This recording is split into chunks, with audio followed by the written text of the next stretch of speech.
네, 안녕하세요. 모카 AS 뉴스의 김한영입니다. 오늘은 또 얼마나 엉터리 뉴스가 나왔는지 이런 거 간단히 살펴보는 시간을 가져보도록 하겠습니다. 이번에는 테슬라 로봇이 사람을 공격했다, 뭐 그런 기사예요. 기사 제목은 바닥에 피가 어유야, 로봇이 집게발로 엔지니어 찔렀다. 아니, 집게발이 있어 로봇한테? 일단 굉장히 살벌한 것 같은데 오늘은 이게 왜 웃기는 기사고 엉터리인지 잠시 살펴보도록 하겠습니다. 기사 내용을 보면요, 미국 전기차 제조업체 테슬라의 생산 공장에서 제조 로봇이 사람을 공격해 중상을 입힌 사실이 뒤늦게 알려졌다. 공격을 했어? 옆에서 소프트웨어 프로그래밍을 하던 엔지니어를 벽으로 밀치고 금속 집게 발로 등과 팔을 찔렀다. 이 사고로 엔지니어는 큰 부상을 입었고 공장 바닥에는 핏자국이 흥건하게. 야, 이거는 좀 너무 심하게 했었다. 자, 그래서 함께 일하던 직원 2명 가운데 1명이 로봇의 비상정지 버튼을 누르고 나서야 이 엔지니어가 로봇으로부터 빠져나올 수 있었다, 이렇게 되어 있네요. 당초 직원이 유지보수 작업을 하는 동안 전원이 꺼져 있었어야 했는데 어떤 이유에선지 전원이 켜졌고 사람을 공격했던 것으로 나타났다. 이것이 바로 옴닉의 반란인가요? 같은 기사를 국민일보에서도 썼는데 여기서도 대단해요. 직원 벽에다 매다 꽂고 금속팔로 찔러. 야, 이게 사실일까? 사실이라고 믿는 분들은 아마 안 계시겠죠? 이게 묘하게 사실을 좀 섞은 약간 SF, 사이언스 픽션이라고 할 수 있죠. 원본은 미국의 뉴욕 포스트가 쓴 것을 영국의 데일리 메일이 받아 쓴 기사예요. 이 데일리 메일이 어떤 언론사냐 한번 검색해 보시면 당연히 아시겠지만 황색 저널리즘의 대표격입니다. 영국에 있는 더 선과 데일리 메일 중에 누가 더 엉터리냐? 항상 많은 사람들이 서로 논란이 벌어져요. 에이, 그래도 선보다 엉터리는 없지. 아니야, 그래도 데일리 메일이 더 엉터리야, 뭐 이런 식으로 서로 옥신각신합니다. 그런데 뉴욕 포스트는 사실 뉴욕 타임즈와 워싱턴 포스트를 섞은 거죠. 그래서 뉴욕 포스트라고 하면 굉장히 엉터리의 기사를 내놓는 그런 좀 저급한 언론이라고 할 수 있어요. 아니, 그렇다고 해서 정말 쓰레기 매체라는 건 아니고 사실과 그렇지 않은 걸 살짝 섞어서 그래서 어떻게든 구독자를 더 끌어모으겠다라고 하는 매체라는 거죠. 어쨌든 문제가 있지 않나 이런 생각이 드는데 여기에 또 사진을 교묘하게 섞었었습니다. 데일리메일도 그렇고 뉴욕 포스트도 그렇고 그 안에 기사를 들어가 보면 그 공장에 어떤 로봇들이 있는지 대충 보여져요. 그러니까 공장의 생산 시설에 대해서 보여주고 그리고서 테슬라가 최근에 로봇을 만든다는 게 마지막에 한 장 정도 들어있어. 이 로봇하고 저 로봇은 다른 거잖아요. 근데 지금 우리나라의 언론 내 보도를 보면 이 로봇만 보여줍니다. 그러니까 생산 라인에 있는 그 로봇을 보여주지 않고 새로운 옵티머스 로봇을 보여주는 사진을 거기다 집어넣고 있는데 요거 좀 문제죠. 너무 안 맞는 사진을 섞어서 썼어. 그래서 여기 보면 밑에다가 뭐 이 사진은 관계없음 뭐 이런 식으로 써놨는데 관계없으면 거기다 사진을 왜 넣어? 자, 그럼 2년 전 사건이라고 돼 있잖아요. 그러면 2년 전에 테슬라 공장에 뭐가 있었을까? 옵티머스는 나온 지 1년 반밖에 안 됐으니까 옵티머스는 당연히 아니죠. 그나마 지금 나온 젠2가 나온 것은 불과 한 달도 안 됐어요. 한 2주쯤 됐죠. 갑자기 와서 옵티머스가 사고 쳤을 리는 없고요. 그때 라인에 뭐가 들어있었을까? 라인에는 쿠카라고 하는 이 로봇들이 있었습니다. 이 쿠카 로봇은요, 현대차에도 있어요. 기아차에도 있고 GM에도 있고 그냥 자동차 업계 표준 장비입니다. 이거 없으면 자동차를 못 만드는 정도라고 볼 수 있어요. 지난번에 제가 테슬라 공장에 들어가서 직접 이 라인을 보여드린 적이 있었죠. 거기 보시면 로봇들이 쫙 있는데 그때 이 로봇팔들이 무려 700개가 있었습니다. 엄청나죠? 그런데 그 안에서 용접도 일어나고요. 제품을 옮기기도 하고요. 뭐 차체를 들어서 저쪽으로 막 이렇게 옮기고 돌리고 뭐 이런 것들을 합니다. 저 같으면은 정말 무서워서 저 라인 안에 들어가 봐라 이러면 못 들어갈 것 같아요. 그러니까 당연히 이거 유지보수하거나 못 치거나 해야 될 때 그때 이 라인을 완전히 중단시키고 그리고서 안에 들어가야 되는데 어떤 이유에선지 전원이 꺼진 줄 알고 거기 들어가야 되는 작업자가 전원이 켜진 상태로 그 라인에 들어갔다는 거죠. 그러니까 이 로봇은 원래 움직이던 대로 움직인 거예요. 원래 움직이던 대로 계속 반복하는데 생산 라인이 움직이는 그 과정에서 누가 들어왔고 그 사이에서 로봇이 사람을 쳤다는 겁니다. 로봇이 사람을 쳤으니까 비상정지 버튼을 누르고 그리고 사람을 거기서 끄집어냈다. 이게 팩트의 전부예요. 생산 시설에서 사람이 다치는 일 많이 있잖아요. 그런데 여기서 갑자기 테슬라 옵티머스 로봇 사진을 여기다 덧붙이고 그리고 여기다가 뭐라고 하냐면 직원을 벽에 매다 꽂고 금속팔로 찔러? 아니 참, 죄송합니다.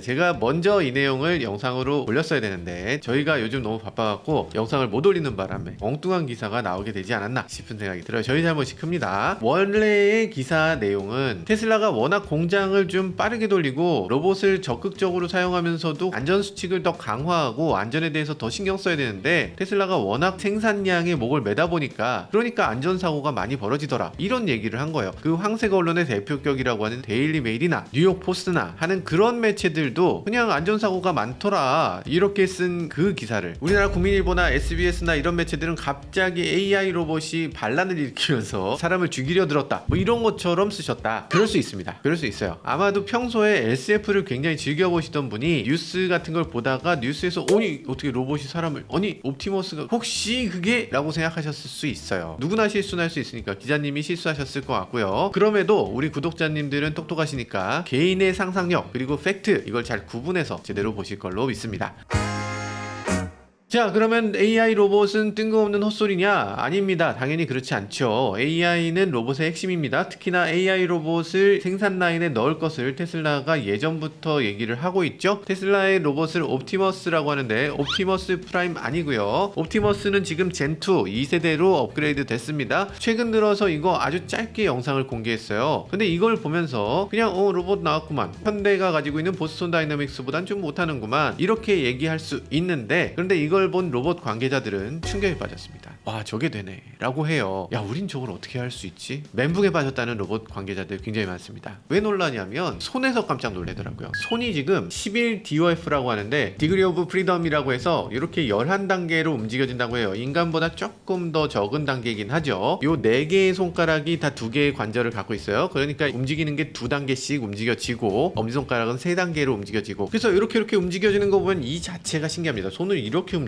오이씨 이게 뭐 어떻게 이렇게 움직이는 거야? 로봇손 같지가 않죠. 로봇손은 그전에는 이런 거 있잖아요. 잉치키 이런 거였잖아요. 근데 지금 그런 느낌이 아니죠. 왜 자연스러울까? 왜냐하면 사람은 움직일 때 어중간하게 움직여요. 사람이 팔을 움직일 때 가만 보세요. 보면 이렇게 그냥 어중간합니다. 제대로 멈추지도 않아. 그리고 움직일 때 출발은 천천히 중간은 빠르게 나중에 천천히 이렇게 약간 가속 감속이 있어요. 마지막 부분에 갑자기 딱 브레이크가 걸리는 것도 아니죠. 그러니까 사람이라는 건 이런 물건을 잡을 때 이 정도로 들까 하면서 즉각적으로 계속 판단을 하는 거죠. 계속 판단해서 이 정도도 괜찮네 라는 지점에서 멈추게 됩니다. 근데 로봇은 어떻게 돼요? 로봇은 A 지점에서 출발해서 B 지점에 도착하는 거죠. SNL을 보면 기가훈이가 이러잖아요. 잉치키 고객님 부르셨습니까? 이러잖아요. 그러니까 이게 이렇게 움직이는 거지. 근데 지금 옵티머스 2 보세요. 너무 지나치리만치 자연스럽게 손가락을 움직이잖아요. 이렇게. 이건 좀 소름 끼치죠? 팔 움직일 때 보면 몸이 반대로 기울어. 몸통이 움직입니다. 사람이라는 게 항상 내가 이걸 움직일 때 이것만 움직이는 게 아니죠. 몸의 다른 부분이 자연스럽게 움직여집니다. 서로 연동돼서. 이렇게 움직일 수 있는 거. 이게 너무 사람 같은 거지. 스쿼트 하는 거 보면 내가 지금 하는 건 앉았다 일어나 이건데 알아서 나머지 부분이 엉덩이를 빼고 이런 것들이 저절로 일어난다는 거죠. 굉장히 놀랍죠. 그러니까 사람이 하는 것처럼 정말 마치 생각하는 것 같이 움직여져요. 지금 움직일 때도 보면 손가락을 움직이는 것도 보세요. 똑같이 잡지 않습니다. 계란 잡을 때 다 조금씩 다르게 움직여. 계란이 똑바로 놓여있지 않잖아요. 아까는 이렇게 잡았지만 지금은 이렇게 잡을까? 이런 식으로 조금씩 다르게 움직여져요. 이런 것들이 AI죠. 지금 보면 로봇이 AI를 당연히 사용해야 됩니다. 여기서 물건을 집어서 저기다 놔라. 이렇게 될 때 예외 상황이 너무나 많아. 그런 것들 완벽한 프로그램으로 정확하게 여기서 1cm 여기서 2cm 이만큼 들어서 1cm 옮겨서 여기다 놔라 이런 완벽한 프로그램을 하는 게 아니라 야 저기 있는 거 저기다 갖다 놔 알겠냐? 아 예 알겠습니다 중성 이러면서 한다는 거죠. 이런 것들이 어떻게 가능할까? 알파고 보면 알파고가 인간의 바둑 기보를 집어넣습니다. 그걸 분석하면서 아 저렇게 하면 이기는 거고 저렇게 하면 지는 거구나 라는 것들을 공부해서 그걸 가지고서 너수를 만들어서 바둑을 시켰어요. 그렇게 바둑을 공부시켰는데 알파고 제로는 아예 처음부터 아무런 기보를 넣지 않았죠. 아무것도 안 보여주고 그냥 바둑이라는 건 이렇게 하는 게임이야 라는 게임 규칙만 알려주고 모든 걸 새롭게 하는 방식으로 만들어냈죠. 이거 혼자서 해봐. 혼자서 그냥 게임을 수백 수천 판을 해 매일 수십만 수백만 건씩을 반복할 수 있도록 그렇게 그냥 열어준 겁니다. 그러니까 혼자서 바둑을 배운 거예요. 혼자서 배운 게 인간한테 배운 것보다 훨씬 결과가 나았다. 이제는 알파고를 이겼던 것은 사실 그때가 마지막이었고 지금은 이세돌이 알파고를 이기는 건 상상할 수가 없습니다. 바둑이나 체스나 뭐 이런 어떤 종류의 게임도 로봇한테 이길 수가 없는 수준에 올라왔습니다. 뭐 그런 것도 있었어요. 인간 캐릭터를 딱 만들어 놓고 뛰는 법을 알려주지 않은 상태에서 컴퓨터한테 한번 네가 뛰게 해봐 라고 했더니 보통 사람들이 이렇게 뛸 텐데 근데 이 컴퓨터는 이렇게 뛰는 거죠. 그러니까 방법을 일일이 사람이 집어넣게 하면 그건 한계가 생길 수밖에 없는 겁니다. 팔을 이렇게 움직여 손을 어떻게 움직여 이런 식으로 하다 보면 그 로봇을 어느 정도 이상 발전시킬 수가 없는 거예요. 이 인공지능이 스스로 가상세계에서 계속 시뮬레이션을 돌리고 계속 넘어지고 일어나고 넘어지고 일어나고 이런 것들을 계속 반복해서 하다가 아 요렇게 했을 때 넘어지지 않고 잘 걸을 수 있구나, 팔을 올렸을 때 이렇게 하면 중심이 무너지니까 이렇게 약간 움직여줘야 되는구나, 이런 것들을 그냥 자연스럽게 체득하게 만든다는 거죠. 지금 테슬라 영상을 보면요, 여기서 날개란을 잡잖아요. 깨지지 않을 정도면서 동시에 떨어뜨리지도 않는 정도. 이건 프로그램을 통해서 몇 뉴턴으로 잡아라 이렇게 하기 애매한 거죠. 계란 표면에 따라서 정확한 압력으로 잡았는데도 빠질 수도 있는 거고, 그리고 손가락도 손가락 어떤 식으로 잡을지 이것도 애매합니다. 우리가 물건 잡을 때도 정확하게 이렇게 잡아야지 하면서 잡지 않잖아요. 그냥 적당히 잡잖아. 이런 것처럼 로봇도 이렇게 적당히 잡는 것, 이런 것들이 필요합니다. 사람이 이런 거 잡을 때도 손가락의 감촉을 이용해서 잡게 되는데, 그런데 마찬가지로 이 테슬라 로봇도 손가락 끝에 감촉 센서를 전체를 다 달아서 센서의 압력을 통해서 AI를 가지고 분석한다는 거죠. 아, 요 정도의 압력일 때 이게 떨어지지 않으면서 깨지지도 않는구나 라는 걸 분석하게 되는 겁니다. 액추에이터에 대한 살짝의 소개가 나오는데, 이 액추에이터가 웜 기어를 사용하고 있습니다. 그러니까 기어를 눌렀을 때 모터의 힘으로 좁혀지게 만들면, 그럼 모터는 결국에 힘을 주는 동안에는 힘을 계속 줘야 되고, 힘을 놓는 순간에는 그냥 풀려버릴 겁니다. 그러면 모터를 계속 힘을 줘야 될 텐데 그런 식으로 만들지 않았다는 거예요. 한쪽 방향으로만 힘이 가고 반대쪽에 힘이 주어지지 않는 이 웜기어를 사용하고 있기 때문에 딱 쥐었을 때 거기서 고정된다는 거죠. 몸 전체를 이루는 액추에이터를 6개로 제한하고 전체가 11개의 액추에이터를 갖고 있다고 합니다. 그러니까 그만큼의 적은 액추에이터, 좀 저렴한 공용의 액추에이터를 통해서 이 몸체를 여러 가지로 좀 저렴하게 만들 수 있다, 이런 것들 중요한 기술이고요. 근데 손가락은 완전 별개예요. 손만 6개의 액추에이터가 달려있다고 하고요. 그러다 보니까 이 로봇은 손에 대해서 굉장히 신경을 많이 썼다라는 걸 볼 수 있어요. 물론 보행도 굉장히 어려운 기술이기 때문에 지금 보행에 대해서도 굉장히 신경을 썼습니다. 잘 보면 보행할 때 발이 다른 로봇들과 다르게 발이 진짜 발입니다. 사람의 신발과 비슷하게 생긴 형태를 띠고 있고, 그리고 앞부분이 별도로 움직여져요. 관절이 있어서 앞부분의 발가락 부분이 이렇게 땅을 짚고, 그리고 이게 약간 움직여지도록, 지금 발가락이 움직이는 게 보이시죠? 네, 이런 식으로 움직여지도록 만들어져 있어요. 로봇의 몸이 사람의 몸과 굉장히 비슷하게 만들어져 있다라는 걸 느낄 수 있네요. 사람 몸에 가장 가까운 하드웨어를 만들어 놓고, 이걸 가지고 어떤 식으로 움직였을 때 잘 움직여질 수 있는지를 AI를 통해서 연구하게 만들었다는 거죠. 그러다 보니까 결과적으로 사람하고 굉장히 비슷한 그런 움직임을 갖게 되는 겁니다.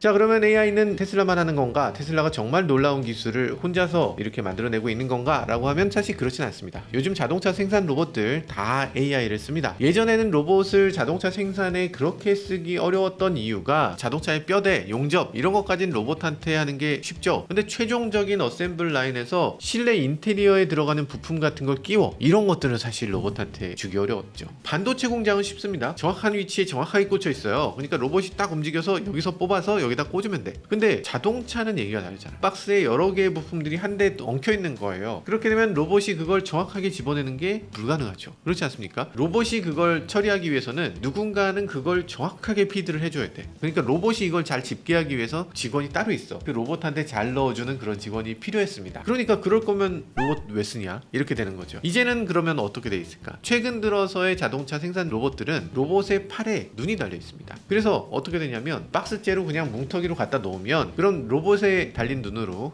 여기 달려있는 건 뭐구만, 아 내가 필요한 부품은 저기 있네 이러면서 거기 있는 걸 우수수 이렇게 치워서, 그래서 여기서 끄집어냅니다. 요걸 치우고 여기서 들어야 되겠네, 이런 걸 판단하는 거죠. 그런 것들이 됩니다. 어떻게 되나? AI로 물건의 형태, 위치, 방향 뭐 이런 것들이 다 제각기로 나눠져 있는데, 그래도 그게 같은 물건이다라는 걸 인식한다는 거죠. 그래서 지금 로봇들이 어떻게 된다? AI로 바뀐다는 거죠. 테슬라 옵티머스도 마찬가지 이런 AI 로봇을 만든다는 건데, 비판의 방향이 틀렸죠. 지금 테슬라의 AI 로봇을 보여주면서 라인에서 사람을 다치게 했다 이렇게 보여주고 있는데, 사실은 그 반대입니다. 지금 라인에서 사람을 다치게 한 로봇은 쿠가 로봇이에요. 이 쿠가 로봇이 사람을 다치게 한 이유, 바로 AI 로봇이 아니기 때문에 일어난 일이죠. 정해진 경로대로 정해진 대로 움직이니까 그 앞에 사람이 있든 없든 정해진 경로를 그냥 갔을 뿐입니다. 근데 AI 시대에 정말 AI 로봇이라면 사람이 갑자기 시야 안에 들어왔을 때 로봇이 알아서 멈춰야죠. 아니 라인에 문제가 있는데 이거 뭔가 이상한데? 라고 생각해야지 맞죠. 아마 로봇 팔을 가지고서 이렇게 사람을 치는 게 아니라 사람한테 이렇게 등 툭툭 치면서 거기 김씨 나가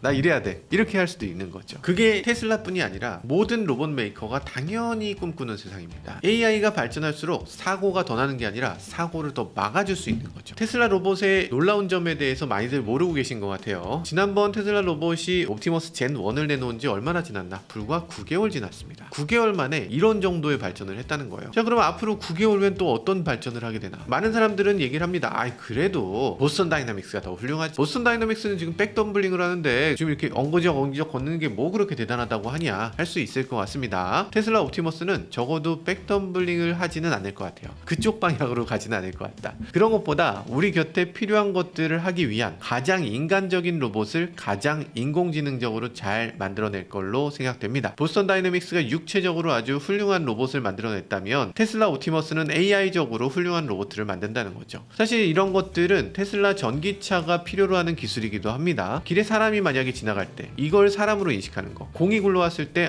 공이 굴러왔으니까 조금 있으면 어린이가 튀어나오겠구나 라고 예측하는 거, 평소에 저건 어떤 식으로 튀어나오고 어떻게 움직인다 이런 걸 미리 예측하고 그에 맞춰서 안전하게 운전하는 거, 그런 게 바로 AI고 로봇, 자동차가 공통적으로 필요로 하는 부분이니까요. 그래서 지금 테슬라 로봇은 뜬금없다 이럴 게 아니라 우리 세계를 미래로 한 걸음 발전시키는데 꼭 필요한 일이다 이런 생각이 들어요.